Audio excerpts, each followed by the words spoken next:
Saint-Quentin vient de s'agrandir, donc il y a des événements nouveaux, il y a des problèmes à régler sur l'emploi, il y a peut-être des problèmes de relations entre la communauté, l'ex-communauté d'agglomération et le département, la région. On va parler de tout ça. Justement, je vous propose, avant de commencer par la politique, de regarder un sujet sur la mise en place du nouveau Saint-Quentin.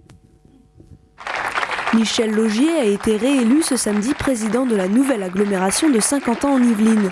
Rebaptisée simplement Saint-Quentin-en-Yvelines, elle passe de 7 à 12 communes avec l'arrivée de Plaisir, les Clés-sous-Bois, Villepreux, Coignières et Maurepas. L'intercommunalité compte désormais 230 000 habitants. C'est une nouvelle aventure parce que c'est déjà un nouveau territoire. C'est un nouveau territoire avec d'autres enjeux. Regardez tout simplement, aujourd'hui nous avions 3 gares sur le territoire, nous en aurons 7. Nous avons 7 désormais. C'est un grand retour pour les villes de Plaisir, Maurepas et Coignières qui avaient quitté en 1984 l'intercommunalité qu'on appelait à l'époque la ville nouvelle. Après 30 ans d'absence, Maurepas intègre l'agglomération de Saint-Quentin-en-Yvelines, la nouvelle agglomération. Et donc déjà c'est une fierté en tant que Maurepasien, parce que j'ai toujours cru dans cette intercommunalité et que c'était le sens de l'histoire, parce que c'est le même bassin de vie, avec pour la plupart des projets structurants. Les 11 vice-présidences ont été accordées aux élus de la majorité. L'économie et l'aménagement du territoire restent la priorité de Saint-Quentin-en-Yvelines. La culture et la santé sont déléguées à des conseillers communautaires. Les 5 villes entrantes héritent de postes importants, à l'exemple de Joséphine Coleman-Sperger qui obtient la première vice-présidence, alors que Plaisir entre à peine dans Saint-Quentin-en-Yvelines. Je suis aussi vice-présidente du département avec 3 délégations importantes. Donc je ne suis pas quelqu'un qui est là pour couper des rubans, je suis vraiment quelqu'un d'actif et j'essaye véritablement de mettre en place un véritable travail pour l'intérêt général. Un conseil d'agglomération qui ne s'est pas déroulé sans heurts. Les élus de gauche se sont estimés exclus de la gouvernance de Saint-Quentin-en-Yvelines et ont décidé de ne pas siéger et de ne pas voter. Merci à tous les 4 d'être avec nous. Alors je vous présente Sandrine Gangrand, bonjour. Vous êtes première secrétaire du département du PS du département des Yvelines et conseiller régional. Michel Laugier, vous êtes président de Saint-Quentin en Yvelines. Joséphine Coleman-Sperger, vous êtes maire de Plaisir. Vous êtes donc une des nouvelles arrivantes dans Saint-Quentin en Yvelines, dont vous êtes première vice-présidente, et Jean-Michel Fourgousse, maire d'Elancourt, ancien député. Alors, je vais peut-être commencer avec vous, Joséphine Coleman-Sperger, puisque vous êtes la nouvelle arrivée. Est-ce que c'est important pour une ville comme Plaisir d'entrer dans cette communauté de Saint-Quentin en Yvelines, et qu'est-ce que vous en attendez ? J'aurais plutôt tendance à dire, plutôt que de dire qu'est-ce que j'attends pour Plaisir, je dirais plutôt... Voilà, on vient faire quelque chose à Saint-Quentin. C'est-à-dire qu'on a dans le panier de la mariée, si je peux me permettre, une ville dynamique, surtout en développement économique et commercial. Et je pense que c'est un atout pour l'intercommunalité d'arriver au niveau de cette agglomération, qui est une agglomération de grande renommée, de grande réussite. Et je pense qu'on a certainement quelque chose à faire ensemble. Le regard aussi extérieur et nouveau que nous apportons peut aussi être un atout pour cette intercommunalité qui a 40 ans d'existence et comme je disais, d'ambition encore. Eh bien, on vient apporter aussi la nôtre. Je crois que les 5 villes entrantes sont véritablement dans cette dynamique-là, c'est-à-dire une ouverture pour pouvoir avoir une ambition encore supplémentaire avec nos compétences et nos possibilités. Alors, vous disiez dans le sujet qu'on vient de voir, je ne suis pas là pour couper les rubans. Vous êtes chargé d'ailleurs du projet. Quel va être votre rôle et comment on s'intègre quand même ? Parce que les autres villes ont l'habitude de travailler ensemble. Le projet de territoire est quelque chose, je crois, pour avoir échangé avec aussi bien les villes historiques que les villes entrantes, est quelque chose qui est attendu. Un projet de territoire, ça n'est ni plus ni moins qu'une feuille de route tracée pour pouvoir avoir une prospective, enfin quelque chose de, pas uniquement sur les 2-3 années à venir, mais sur les 15-20 ans qui viennent. Et je pense qu'on est au tournant, je dirais, d'une création par cette intercommunalité nouvelle de cette possibilité de repenser à ce projet de territoire. Donc c'est dans cette dynamique-là que je vais m'occuper modestement, bien sûr, aux côtés de Michel et puis des autres maires, de ce projet de territoire avec une transversalité totale, puisque je crois que les 12 communes sont particulièrement, je dirais, intéressées et attendent cette feuille de route nécessaire Surtout parce que, comme vous le savez, nous avons des difficultés financières excessivement grandes. On va en parler parce que bien sûr, c'est un des problèmes. Sans vouloir dévoiler ce que vous allez évoquer là-dessus, mais vous dire que justement, on doit avoir cette ambition de pouvoir faire de grandes choses, des choses encore mieux, avec des moyens moindres et très très compliqués, puisqu'aujourd'hui, on nous étrangle un peu. Il faut quand même le dire. On va en parler, oui, parce que ça rend difficile évidemment le rôle des élus. Michel Laugier, justement, cet agrandissement de la communauté, enfin l'ex-communauté de Saint-Quentin en Yvelines, maintenant on dit. Tout à fait. Alors qu'est-ce que ça apporte ? Est-ce que ça vous donne une force supplémentaire ? Évidemment, on a vu démographiquement il y a plus d'habitants, mais qu'est-ce que ça apporte aux habitants au jour le jour ? Alors, qu'est-ce que ça apporte aux habitants ? Déjà, c'est une continuité pour certains et une nouveauté pour d'autres. Simplement, aujourd'hui, on est une nouvelle agglomération. Voilà, moi, aujourd'hui, j'appuie là-dessus. Nous sommes une nouvelle agglomération. Nous sommes passés de 146 000 à 230 000 habitants. Aujourd'hui, nous représentons 145 000 emplois. C'est-à-dire qu'en région Île-de-France, ça compte énormément. Et même en France, nous avons un territoire aujourd'hui qui est composé donc de ces 12 villes. Nous avons 7 gares. Bientôt 8 avec celle prévue dans le cadre du Grand Paris. Donc on représente un potentiel énorme et toutes les communes aujourd'hui qui font partie de ce territoire ont aussi des capacités encore à se développer. Se développer au niveau démographique, on va encore construire du logement et se développer aussi au niveau économique parce qu'on va encore accueillir de nouvelles entreprises.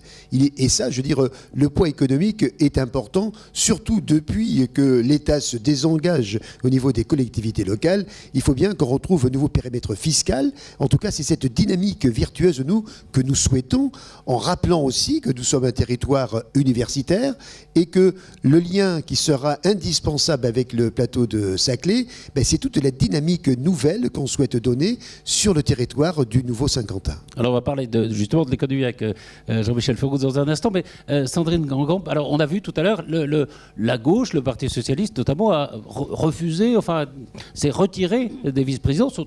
Jusqu'à présent, il y avait des vice-présidents de l'opposition. Vous avez préféré vous retirer pourquoi ? C'est pas qu'on s'est retiré. Non, mais quand on parle là sous le contrôle de Michel Laugier, c'est qu'on nous a pas proposé de rentrer dans le nouvel exécutif. D'accord. C'est pas tout à fait pareil.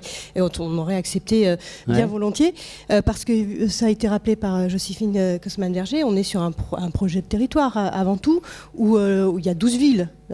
C'est avant les étiquettes politiques, c'est d'abord 12 villes avec des habitants au service desquels on doit agir, quelle que soit notre étiquette politique. Mais là, on est dans une période de transition de toute façon, et on a voulu marquer aussi que, à notre avis, on rentrait pas complètement normalement dans cette nouvelle ère pour Saint-Quentin. Donc c'était aussi notre manière de marquer notre défiance.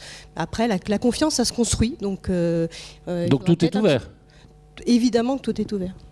Alors, avant d'aborder peut-être les problèmes économiques, parce que c'est la préoccupation principale de tous les Français et des habitants de ce territoire, notamment l'emploi, je voudrais quand même qu'on aborde un problème. Justement, on dit beaucoup qu'en France, il y a un millefeuille administratif énorme. Et là, c'est vrai qu'on a 50 ans d'Yvelines, une communauté d'agglomération, il y a le département, il y a la région. Est-ce qu'on a besoin d'abord de tous ces échelons et comment on joue entre ces échelons ? Juste, je voudrais répondre quand même à Sandrine de Grandgambe pour dire quand même que toutes les communes sont associées à la gestion. C'est-à-dire qu'aujourd'hui, aucune délibération de la communauté d'agglomération ne peut être prise sans la présence de l'ensemble des représentants des villes. La gauche est présente dans le bureau de l'agglomération et bien sûr au conseil. Et bien sûr, la gauche est aussi présente dans l'ensemble des commissions et dans les organismes de représentation à l'extérieur. Donc il ne faut pas non plus avoir un message erroné. Simplement, c'est uniquement le problème aujourd'hui des responsabilités au niveau des vice-présidences. Sinon, sur tout le reste, les choses se sont partagées.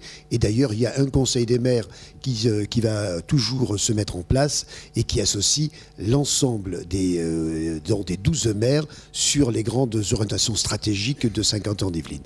Pour revenir à votre question maintenant, simplement c'est dire que nous, vous savez, nous sommes des élus locaux et c'est vrai qu'on est déjà habitué depuis longtemps à travailler commune, intercommunalité. Donc c'est vrai que ce couple-là, maintenant, il est indissociable et il fonctionne bien et on va essayer qu'il fonctionne encore mieux avec les villes qui nous rejoignent, qui n'ont pas forcément la même culture que nous, mais je pense que ces villes-là demandent. Je vous rappelle quand même déjà que ces villes souhaitaient rejoindre le périmètre de Saint-Quentin il y a déjà quelques années dans le cadre du schéma départemental de coopération intercommunale. Donc on a perdu quelques années, c'est bien ce que j'avais dit à un moment donné, mais aujourd'hui c'est fait et il y a une volonté vraiment partagée. Ensuite, après, il y a les compétences qui sont données. Mais ça, après, c'est au niveau législatif que les choses se font. Il y a un département qui est aussi indispensable dans le lien, parce que l'action sociale, par exemple, ça dépend du département. Et là aussi, il faut qu'il y ait une proximité. Et puis, il y a la région Île-de-France et le poids de cette région. Alors, en plus, vous savez qu'on attend beaucoup depuis cette alternance. Et on attend beaucoup de Valérie Pécresse pour qu'elle travaille encore plus avec les collectivités des Yvelines. Et donc, là-dessus, on voit que les rôles sont très, très partagés. Mais c'est vrai qu'il faudrait revenir surtout à ce qu'il y ait des compétences précises pour chaque niveau de responsabilité. Parce qu'aujourd'hui, il y a trop de compétences croisées. Croisées, ouais. Exactement. Jean-Michel Faurouz, par exemple, c'est vrai que là, on entend, par exemple, qu'il y aurait peut-être une fusion entre le département des Yvelines et les Hauts-de-Seine. Il y a des projets comme ça. Il y a la région avec une nouvelle présidente. Est-ce que tout ça peut s'harmoniser facilement, ou est-ce que, comme le dit Michel Laugier, il ne faudrait pas quand même définir les compétences et peut-être supprimer un échavon ? Vous qui voulez faire des économies et bien utiliser l'argent public. Sur l'économie, aujourd'hui, vous avez vu, on a des très belles boîtes dans Saint-Quentin, indiscutablement. Il faut d'abord se centrer sur un univers mondialisé. Si vous voulez aider ces entreprises à se développer, si vous voulez... Donc aujourd'hui, de toute façon, il faut voir grand. Voir grand, c'est bien sûr voir d'abord l'Europe. Est-ce que l'Europe peut nous aider dans nos projets ? Est-ce que le gouvernement aussi, est-ce que... Bien sûr, l'arrivée de Mme Pécresse impacte considérablement, bien sûr, nos projets, bien sûr dans le bon sens pour moi en tout cas. Le département, comme le dit Michel Laugier, bien sûr. Donc il faut que toutes ces organisations fonctionnent ensemble. C'est déjà un élément très important pour faire gagner Saint-Quentin demain. Et puis en même temps, il y a une question de culture. Il faut aussi que tout le monde comprenne que la mondialisation, il faut l'accepter. Déjà, il y a ceux qui l'acceptent, ceux qui la combattent. Il faut aussi se mettre d'accord. Si on veut vraiment relancer l'économie, je vous rappelle qu'on a un taux de croissance quasiment autour de 3 sur les 4 dernières années. Les Anglais, c'est 5 fois plus. Donc de toute façon, la concurrence, ça existe aujourd'hui. Donc demain, encore plus, on doit travailler en équipe aux différents étages que nous avons. Et d'abord, on doit faire évoluer la culture française. On doit faire re-rentrer des capitaux qui doivent s'investir sur les plus belles boîtes, les start-up que nous avons. On a un maillage de génie dans cet espace qui est extraordinaire. Donc il faut que les chercheurs reçoivent des soutiens. En ce moment, il y a une chute des soutiens. Il faut qu'on renforce les soutiens pour nos chercheurs qui travaillent avec nos PME. Il faut qu'on aide les différentes étapes du petit qui arrive, qu'on ait à définir son prototype jusqu'à celui qui, bien sûr, commence à dépasser les 50 personnes. Donc vous voyez, il faut que tous ces étages, il faut les alimenter. Tout ça avec les partenaires dont nous avons parlé. Donc c'est quand même un maillage. Et je pense que c'est la subtilité de ce maillage qui va faire qu'on va passer encore à l'étape supérieure et qu'on va réussir, notamment l'université du futur qui rentrerait dans le top 20 mondial de Shanghai, et puis en même temps ce PIB de ce territoire qui doit rester un très bon exemple, qui doit être renforcé. Mais attention, on dépend de ce maillage. C'est la qualité de ce maillage, et le national, bien sûr. Le national aussi, le gouvernement aussi a son rôle à jouer. Il faut bien sûr alléger la fiscalité pour refaire revenir les capitaux dont nous avons terriblement besoin. Il faut simplifier, bien sûr, la vie des entrepreneurs, notamment ce code du travail que vous connaissez, on en parle toute la journée. Vous savez, vous êtes bloqué, vous avez un plafond à 35 heures, vous n'avez pas le droit de travailler plus de 35 heures en France, vous n'avez pas le droit de travailler moins de 24 heures. Après, vous avez des murs à l'intérieur, vous avez la pénibilité, etc. Vous avez 400 000 réglementations qui s'abattent aussi essentiellement sur l'entreprise. Donc il faut désasphyxier tout ça. Et si on arrive à faire tout cela, je peux vous dire que la France, Saint-Quentin doit être le laboratoire, un accélérateur de croissance, un modèle en France. Il peut l'être à condition, bien sûr, qu'on modifie un certain nombre de choses. Alors, un des facteurs de cette excellence en Saint-Quentin, c'est l'incubateur qui va être créé. Ça veut dire quoi? Ça veut dire d'attirer des nouvelles entreprises, des jeunes entreprises, des start-up? Alors d'abord, quand vous avez une idée, c'est rien de rien, on peut avoir des idées, c'est bien, mais avant d'arriver à l'entreprise, voilà. Bon, donc il y a 2 ans, vous prenez le gars, vous le mettez dans un incubateur, vous l'aidez à conceptualiser, à faire son prototype, même de service. Vous l'aidez à chercher des partenaires, parce que tout seul, et vous l'aidez à trouver des talents. Le premier talent d'un dirigeant, ça doit être de trouver des talents autour de lui. Donc tout ça, il ne sait pas. Donc il y a 2 ans de maturation de son projet, de trouver un banquier, de trouver bien sûr, il faut une entreprise, c'est la rencontre entre une idée, un gars qui a de l'argent, du capital, un gars qui a un réseau commercial, un gars qui sait produire. Donc vous voyez, l'aider à faire monter ce tour de table, et ça peut durer entre 1 an et 2 ans, et après on le passe à Othman Nesrou, chez Promopole, où là il y a un peu plus de place, où c'est une autre phase de maturité, et la 3e phase, on le reprend en main et on lui trouve des locaux dans, bien sûr, le territoire de Saint-Quentin. Voilà les 3 phases pour dynamiser nos jeunes entrepreneurs. Un mot sur votre fonction, au fond, parce que vous le disiez tout à l'heure, au fond, bon, il y a beaucoup moins d'argent, l'État n'a plus d'argent. Donc, qu'est-ce que c'est votre rôle aujourd'hui, le rôle des élus? C'est de gérer la pénurie? Juste, si vous permettez, parce que vous aviez posé quand même une question précise, c'est est-ce qu'il y a un échelon de trop dans le millefeuille. Alors, oui, moi, pardon, voilà. Oui, non, mais allez-y. Pour le coup, moi je peux peut-être le dire, parce que je ne suis pas comme mes collègues conseillers départementaux, mais je pense qu'en Ile-de-France, les départements sont de trop. Et je pense que le gouvernement a fait une erreur en n'allant pas jusqu'au bout de sa logique. Je conçois qu'il faille garder des départements dans des zones rurales. En Ile-de-France, on a la métropole, on a la région, et on va avoir des grosses intercommunalités. Je pense que Saint-Quentin, en fait, est dans une étape intermédiaire, parce que c'est un territoire qui a vocation à s'élargir. On avait eu ce débat sur le plateau de Saclay. Forcément, on aura une agglomération qui sera à un moment donné plus conséquente que ce qu'elle est aujourd'hui.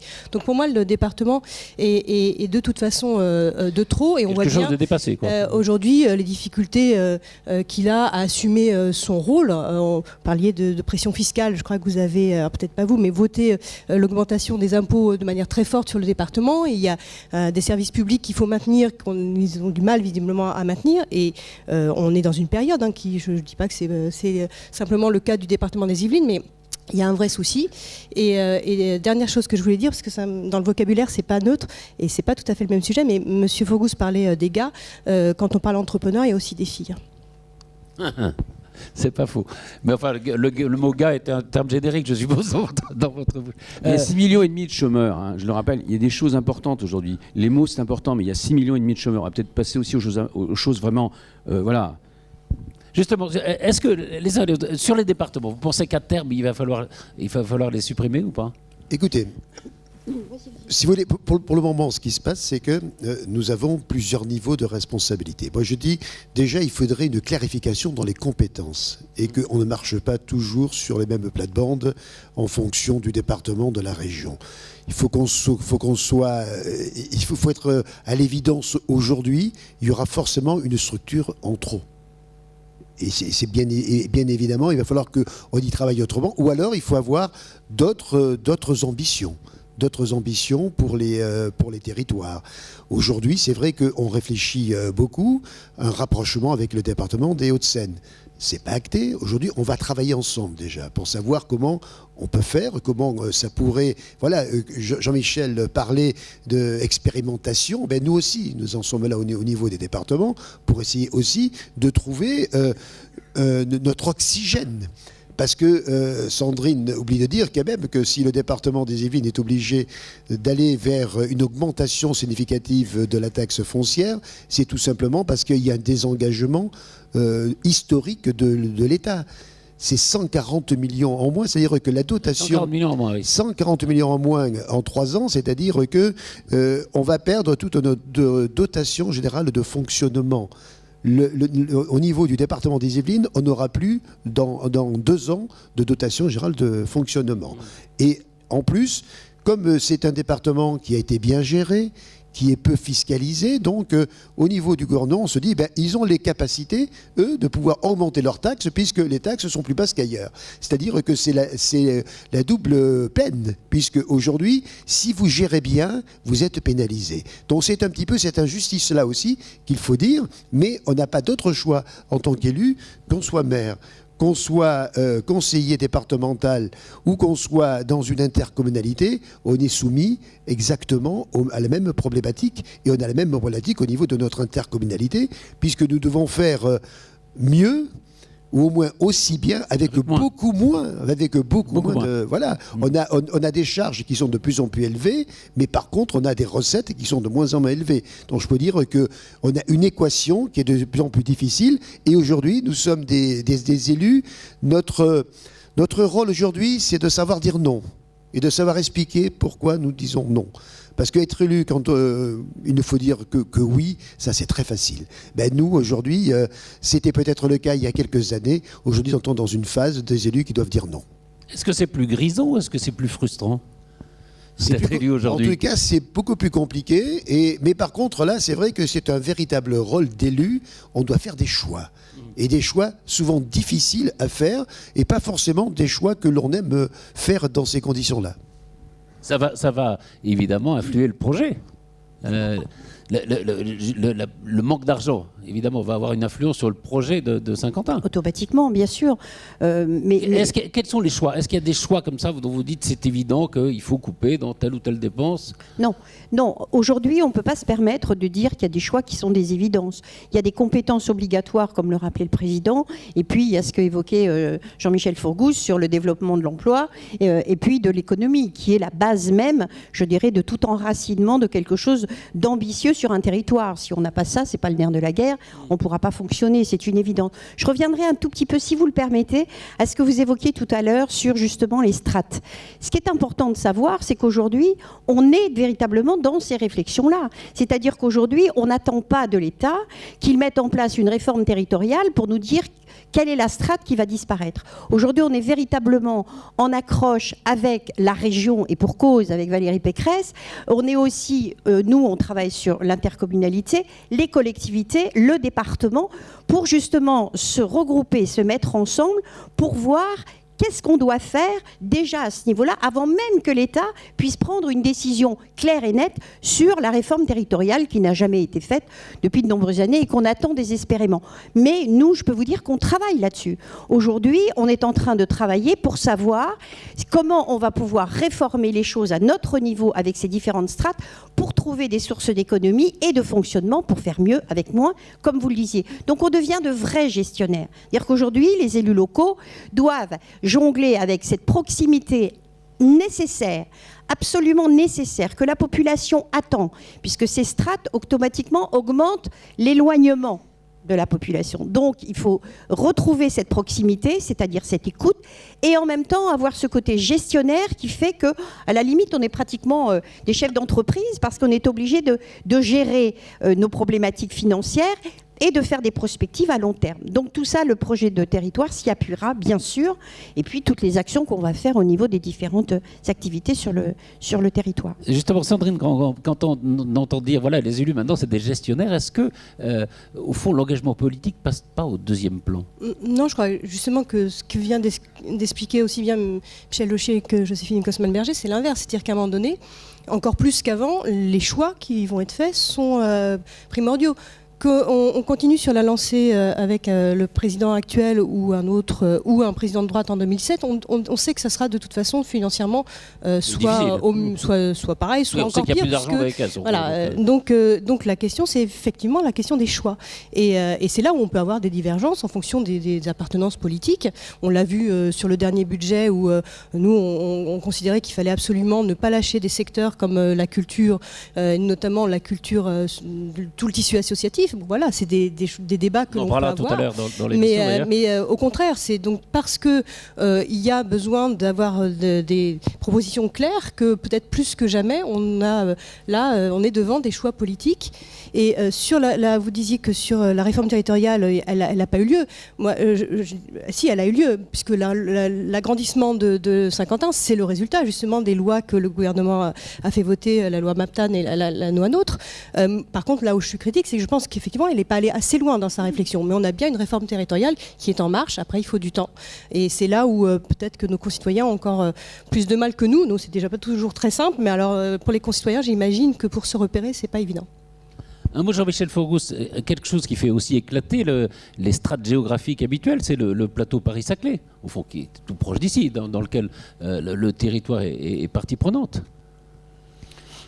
Alors écoutez, d'abord, je veux dire simplement que sur ces cumuls de strates, là, à quoi sert le Grand Paris, on n'a toujours pas très bien compris, cela dit. Bon, mais c'est pour ça, oui, il y a la région, il va y avoir le Grand Paris. On parle de fusion entre départements.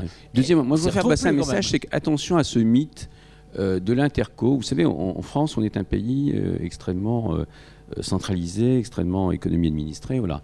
Et alors on n'arrête pas de nous faire croire que c'est en créant de nouvelles strates qu'on va régler les problèmes. En fait, le résultat des intercos, c'est que plus vous les faites grossir, plus les élus sont dépouillés de leur pouvoir. Et plus l'administration s'empare du pilotage.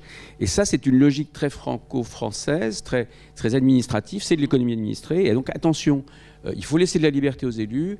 Je vous rappelle que le mandat, il y a un sondage qui sort où le maire est au top. Oui, c'est la fonction préférée.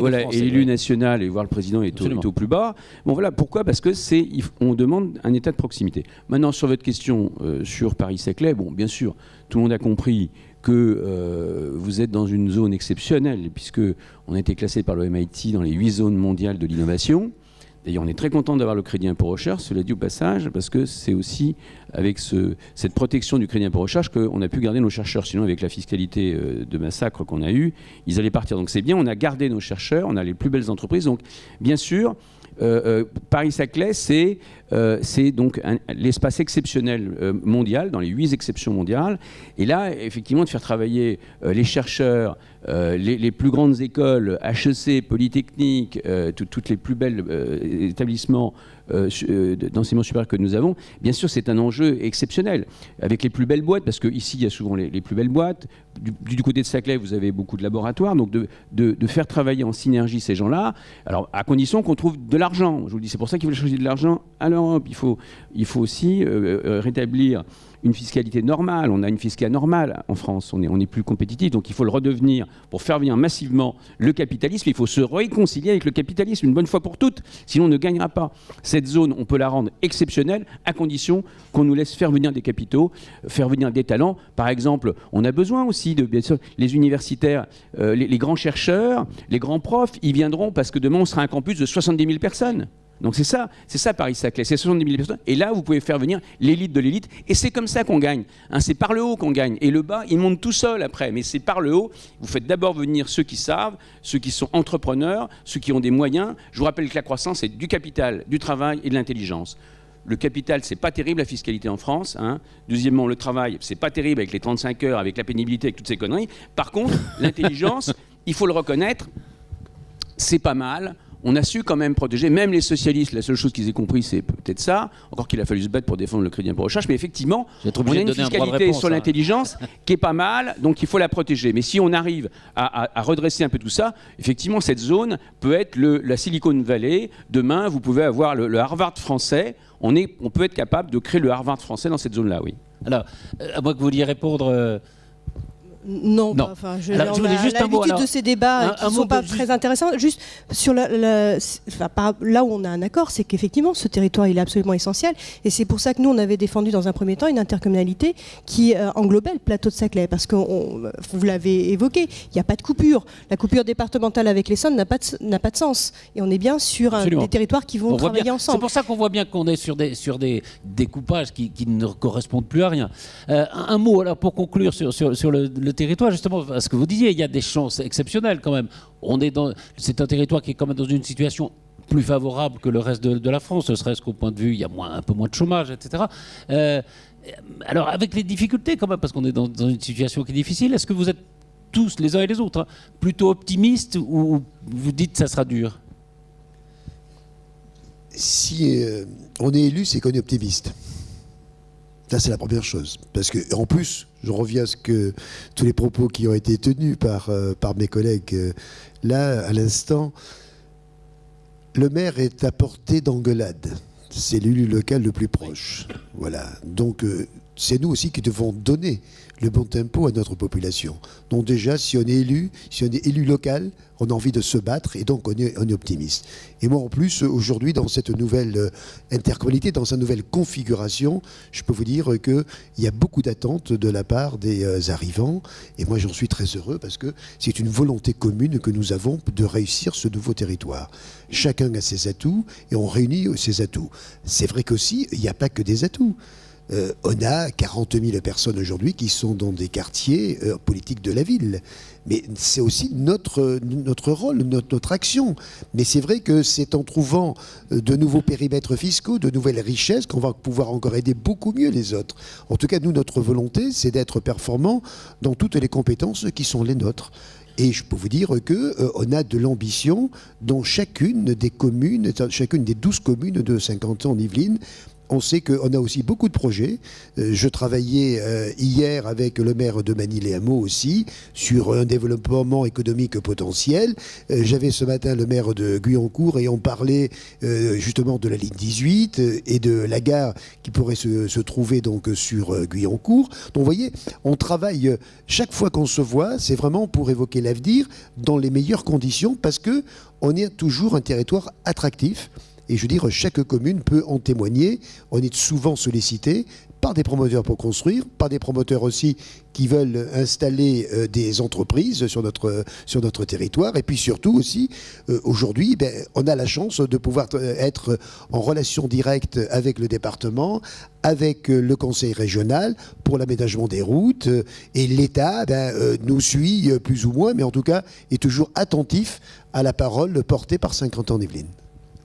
Peut-être. Alors, juste un mot, mais d'actualité. La démission de Christiane Taubira, c'est plutôt une cohérence pour le gouvernement ou plutôt une mauvaise nouvelle pour vous? À titre personnel, moi j'ai eu l'occasion de la rencontrer quelques fois. C'est une femme absolument extraordinaire parce que voilà, une femme de culture. C'est pas souvent qu'on voit des hommes et des femmes politiques capables de citer dans le texte René Char ou Aimé Césaire. Mais après, voilà, il faut être cohérent en politique. Je crois qu'elle avait trouvé plus sa place, donc c'est plutôt bien pour elle qu'elle soit sortie. Et juste parce que sur est-ce que c'est dur ou pas dur, excusez-moi, je change de sujet. Non, pardon. Mais j'ai en commun avec un de vos chroniqueurs d'être sur Trappes, d'être élu à Trappes. Et quand on a une population, parce qu'on a parlé entreprise, etc., mais il y a aussi des habitants, on a une population très jeune à Trappes et on a une population qui est pleine de talents. On le voit aussi dans l'actualité régulièrement. Et franchement, quand vous êtes au contact de ces gens-là, ça donne la pêche pour continuer. C'est bien. Jean-Michel Forgousse, vous l'avez lu? C'est le livre de Sarkozy, hein? Non, pas encore, mais ma femme est en train de le lire, je crois. Et donc, vous êtes d'accord? On se partage les... Non, dès que je peux le lire, je vais le lire. Oui. Justement, les primaires, ça ne va pas vous séparer les uns et les autres? Bon, écoutez, les primaires, c'est un choix qui a été fait démocratiquement. Vous savez, souvent, d'ailleurs, quand la droite fait des primaires, on est divisé. Quand la gauche fait des primaires, c'est de la démocratie. Bon, voilà. Si on pouvait d'ailleurs revenir un peu à un vocabulaire, vous voyez, qui soit le plus. Je ne sais pas ce que vous avez dit, hein, mais j'entends souvent ça. Écoutez, moi, je trouve ça très sain qu'on désigne. Chacun défendra son point de vue, son programme. Voilà. Mais simplement, tout à l'heure sur ce que j'entendais tout à l'heure quand même, c'est que. Bien sûr qu'on vit quand même un moment difficile. En fait, on va quasiment avoir une baisse de 20 à 30% de nos moyens dans les collectivités. Enfin, c'est bien sûr une situation extrêmement grave. Hein. Madame Grand me disait tout à l'heure qu'on a augmenté les impôts. On a simplement appliqué l'impôt Hollande. On n'augmente pas ou on ne baisse pas. On applique simplement les transferts d'impopularité fiscale, comme on dit. Mais moins 20%, moins 30%, sur le budget de fonctionnement, c'est énorme. Donc, on risque d'avoir une baisse de 20% de notre service public. Donc, on va peut-être, vous imaginez, on est dans des hypothèses où on va baisser, peut-être, il y a des gens qui vont fermer des écoles, des piscines, des crèches. Donc, il faut bien rappeler qu'on est dans une situation. Et deuxièmement, au niveau économique, puisqu'il y a aussi la question, au niveau économique, attention, vous entendez souvent parler du décrochage économique. Alors, est-ce qu'on sait ce que c'est? Le décrochage économique, c'est simple, c'est très simple. Vous avez 45% de dépenses publiques en Allemagne et vous en avez 58% en France. Si on ne règle pas ce problème-là, de toute façon, là, ça va mal se passer en France. Et économiquement, on ne pourra plus rien faire parce que vous ne pouvez pas rester, votre boîte ne peut pas rester quand vous avez 13 points de décrochage économique. Donc de toute façon, on est tous obligés de se pencher. C'est pour ça que votre question sur les successions de structures, elle est centrale. C'est central, et alors j'ai oublié votre dernière question. C'est pas gentil là.